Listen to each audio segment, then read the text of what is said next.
Oke, bismillahirrahmanirrahim. Di sini saya akan menjelaskan tentang menu master gudang atau cabang ya, dan master operator gudang atau cabang di aplikasi mobile GoGSI. Nah, coba dicari di menu teman-teman, pasti ada yang namanya master. Untuk pertama kita master gudang dulu ya. Ada yang namanya master gudang. Kita coba cari dulu. Ada master gudang atau cabang nih. Diklik saja. Oke.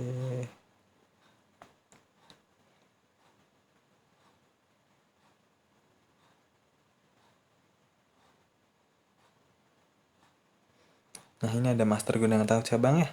Coba diklik aja. Nah, oke, nanti tampilannya seperti ini. Berarti di cabang ini, cabang yang toko saya masukin, dia punya 5 cabang atau 5 gudang sebutannya ya.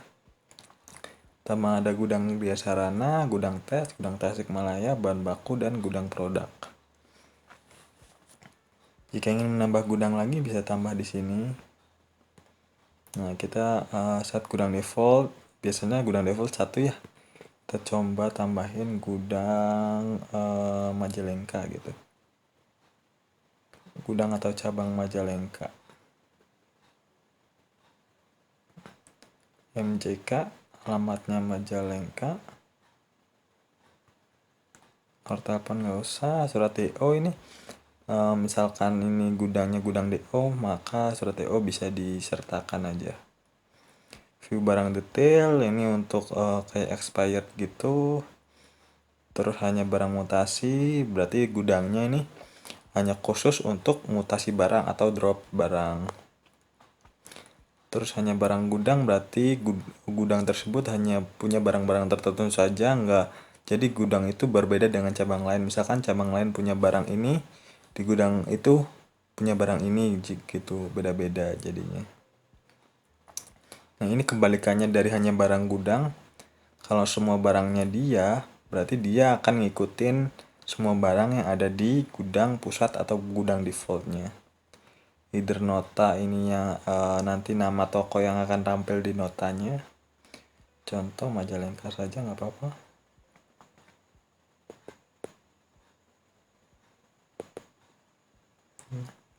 Terus footer nota caption tuh kayak kaki tuh, kayak terima kasih telah berbelanja, atau semoga cepat sembuh kalau di apotek ya. Kita terima kasih saja. Nah, ini kalau di punya teman-teman ada fingerprint, aplikasi kita juga support fingerprint untuk ABN Sensi atau yang lain ya.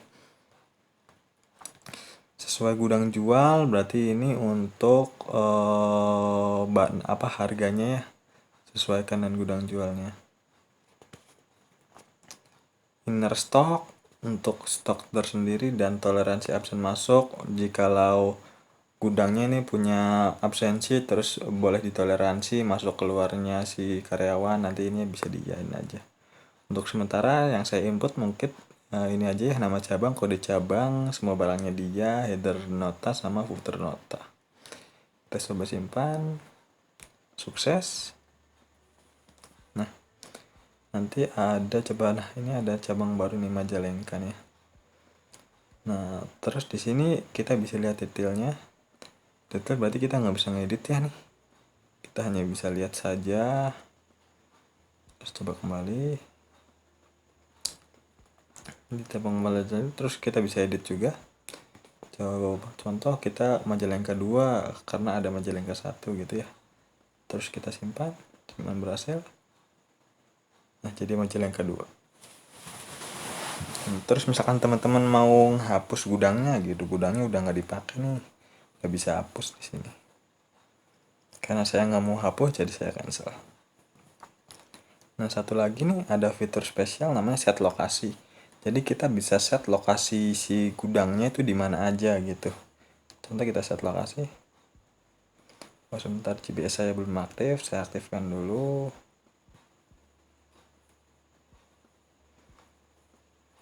Jadi Jadi untuk GPS wajib diaktifkan ya jikalau ingin menggunakan fitur-fitur seperti set lokasi dan absensi gitu.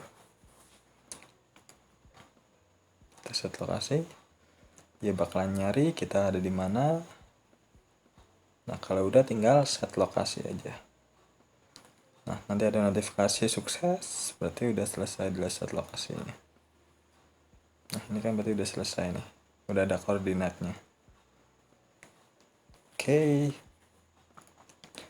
mungkin segitu yang dari master gudang atau master cabangnya. Kita lanjut ke master operator gudang atau operator cabang.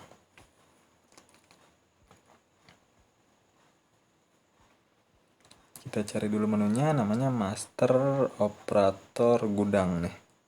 Ada, tinggal diklik saja. Oke.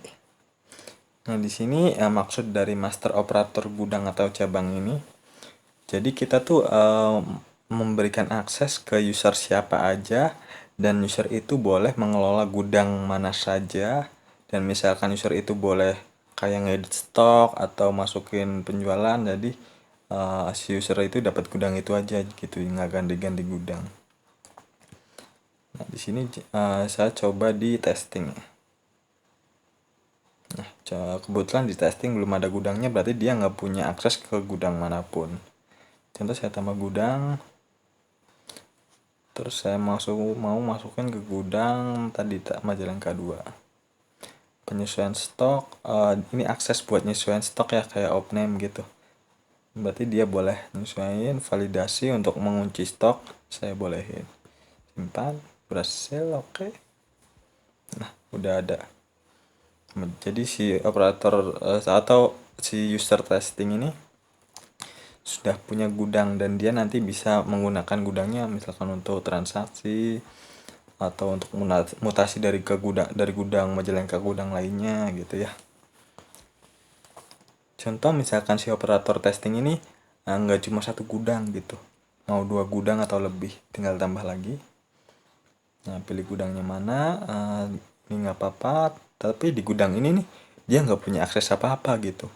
Dia cuman punya gudang itu misalkan buat mutasi aja.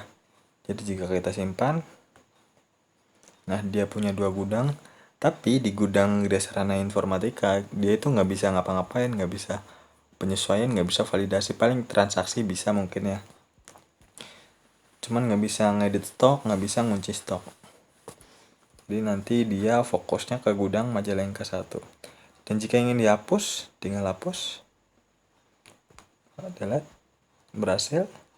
Dan kalau mau ngedit, misalkan ini, wah ini udah nggak dipakai nih gudang Majalengka, dia mau pindah ke gudang tes gitu.